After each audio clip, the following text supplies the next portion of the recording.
সুপ্রিয় দর্শক বন্ধুরা, সবাইকে স্বাগত নতুন একটা ভিডিওতে। আশা করছি আপনারা সকলেই ভালো আছেন, আমি ভালো আছি।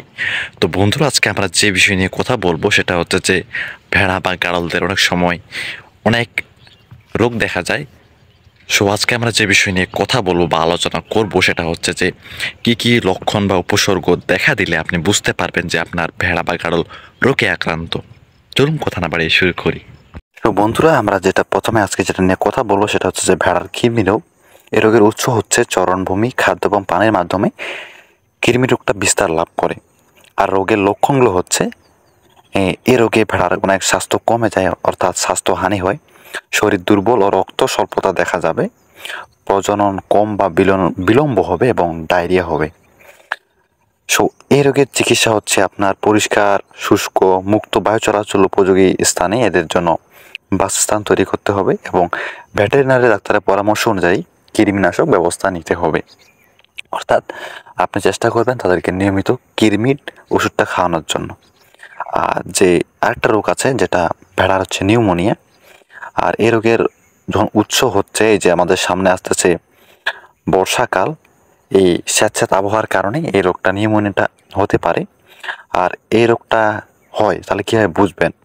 ভেড়ার প্রথমে ঠান্ডা এবং জ্বর হবে, দেখবেন যে কাঁপুনি উঠবে শরীরে এবং নাক দিয়ে সেলমা অর্থাৎ তরল পদার্থ বের হবে।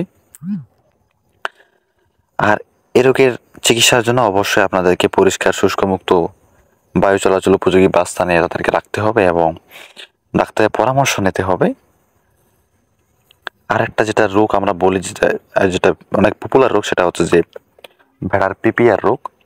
আর এই রোগের লক্ষণ হচ্ছে পিপিআর রোগ হলে ভেড়া পিঠ বাঁকা হয়ে দাঁড়িয়ে থাকে, নাক মুখ দিয়ে তরল পদার্থ বেরোতে থাকে, শরীরের তাপ বেড়ে যায় প্রায় 104 থেকে 108 ডিগ্রি পর্যন্ত, এতে জ্বর চলে আসে এবং পাতলা পায়খানা হয়।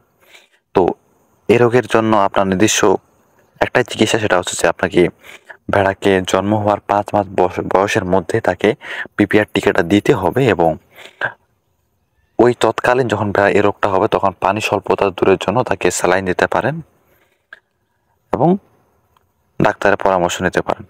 আশা করছি বন্ধুরা আপনারা বুঝতে পারবেন এই লক্ষণগুলো দেখলে আপনাদের ভেড়াগুলো কী রোগে আক্রান্ত। ধন্যবাদ। আশা করছি বন্ধুরা এই ছোট্ট ভিডিওতে আপনার ভালো লেগে থাকে, তবে অবশ্যই আমাদের চ্যানেলটি সাবস্ক্রাইব করে পাশে থাকবেন বা পাশে থাকা বেল আইকনটি ক্লিক করে রাখবেন, যাতে আমার আপলোড দেওয়া ভিডিও সর্বপ্রথম আপনার কাছে গিয়ে পৌঁছায় বা আপনি দেখতে পারেন এবং আপনার যে সমস্যা আছে সেটা সমাধান করতে পারেন। এবং আপনার যে সমস্যা অবশ্য কমেন্টে জানাবেন, আমি আমার সাধ্যমতো আপনার উত্তর দেওয়ার চেষ্টা করব।